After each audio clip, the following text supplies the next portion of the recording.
About the game, Samantha? A lot of thoughts.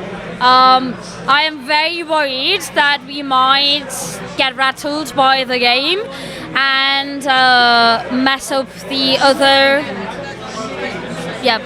tournaments. Did you see anything different today? What happened in the game? Like, what happened in the second half? Because I believe first half was okay. I felt like Pep, he planned on making us feel safe in the first half so that in the second half we attack and we don't make any changes. And Saka felt really weak. Should have ideally started Eza.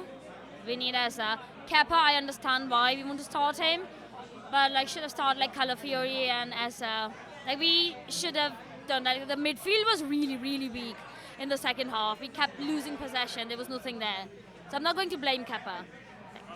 Nice. So what do you think is going to be the impact on this loss, on our race for Premier League and probably Champions League? Do you think we're going to feel something different?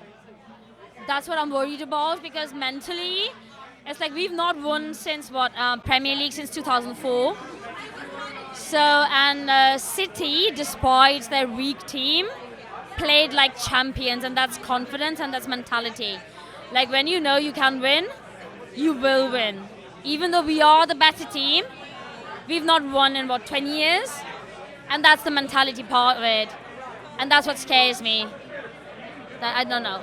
Okay. Thank you so much, Samantha. Thank you for your input. And I'm going to ask you, Laura, too. What do you think is going to happen in the next Premier League game? We're playing Bournemouth at home. Do you think we're going to make some changes and maybe win a game against Bournemouth at home on 11? I think that this has kind of deflated the egos, and now there is more drive to not fuck up. And I think that at the end of the day, that's the big picture. That's the one we all want. So let's focus on that. This was just a distraction. And I think one way to look at this too, and the whole team to look at it as how they carried it, is it wasn't so much a loss against the team, because O'Reilly got 2 goals, and that is very rare that it's the same player that scores all the goals. So it's not like you lost to the whole team. It's just the one guy. So it's hardly a win for Man City when it's just the one guy who's carrying the weight. So, and when you look at the big picture of things, it's one guy that is why they won. If he gets injured, then there you go. All their magic power is gone. So I feel, especially this loss, it's not like it was obviously the momentum went down after that first goal, and the fact that it was right after. So it was a great job for him and for O'Reilly and that accomplishment. But it almost makes it feel less of a loss, because it wasn't the whole team, and it wasn't we were getting attacked and outnumbered on all sides. It was just kind of got lucky twice. And statistically, I think you would look at that as that doesn't happen often. So it is, a lot of it is luck. So it's luck wasn't in our favor, but it's not the power balance wasn't equal. So these guys shouldn't feel bad walking away it was a big loss, we got destroyed. The other guy got lucky, because it wasn't even the other team. It was the other guy. It was one guy, and if you take O'Reilly out of the equation, then this would have this would have been a nil game. So good for them, but at the same time, Arsenal, don't feel bad, because statistically that doesn't happen often. So it wasn't as hard as a loss. And again, we need some fire, because our heads are getting a little inflated and the memes are getting a little ridiculous, and I think the rest of the football world was getting kind of annoyed. So a little humble pie is some good nutrition to fuel that fire for the big win, which is what we need. Yeah, thank you so much. I hope we're going to win this game, hopefully. And I hope we win the Premier League. That's the whole hope. What do you say about it? You know what? Baby steps, you know what? I think the important thing is the momentum. And I think the one thing that Arsenal has that any other team in the UK or across the Premier League in Europe doesn't have is the worldwide fandom, the worldwide connection. As we are going into a World Cup year, where all these players also have their national teams to think about, there's that added pressure.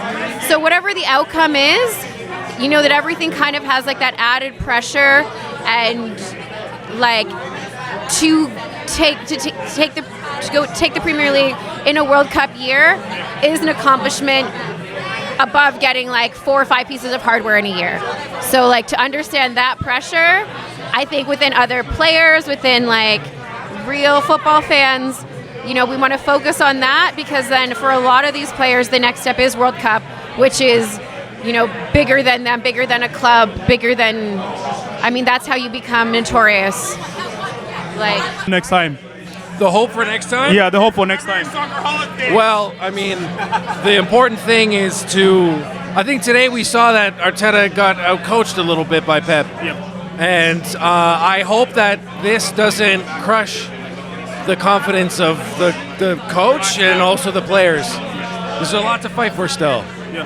How about the absence of Eze? Do you feel any absence from Eze and maybe the impact in the game? I think big time, because he opens the play up, and I think we're really lacking in the third quarter of the pitch. And we weren't able to attack. I think Havertz is a great player, but I think Eze's openness makes us more exciting in a way. And I think that would have been more of a wild card. And I think we played into Pep's tactics a little bit. What's your hope against when we're playing Bournemouth at home? What do you think about that game, and what do you think would be like something Arteta could change? Anything like a different approach, or maybe it's going to be the same approach when we play Bournemouth at home? I think that a match like Bournemouth, we lost last year, and we weren't able to capitalize and really take control of the game, even though we took the lead in that game, if I recall correctly. So I hope that that's a game where we can show dominance, and it's a game we can kind of kill in the first half. And that will show us that the team is still confident. Yeah, what was your name again? Adam. Adam. Thank you so much, Adam. I appreciate it for your input, okay? Thanks a lot. All right, yeah. Come on, Arsenal. Come on, Arsenal. That's true. Yeah, thanks so much. And that was the input from all Arsenal fans around. We came to 49's St. Clair West Avenue gatherings, and we were watching the party, but the game didn't go well for Arsenal because City won. Arteta made a mistake in the second half. It didn't go well. The players went and defended, and they conceded 2 goals, of which they had no hope in it. But anyway, we just want to make sure that they do not give up. Premier League is still big. We still have so many games to happen. So let's just hope for that one. And we're going to make some changes. We go next, and that's all I could say so much. Otherwise, thank you so much, and that's it for Arsenal from EPL in the 6. Again, tune in for English Premier League in the 6 podcast. This is the podcast.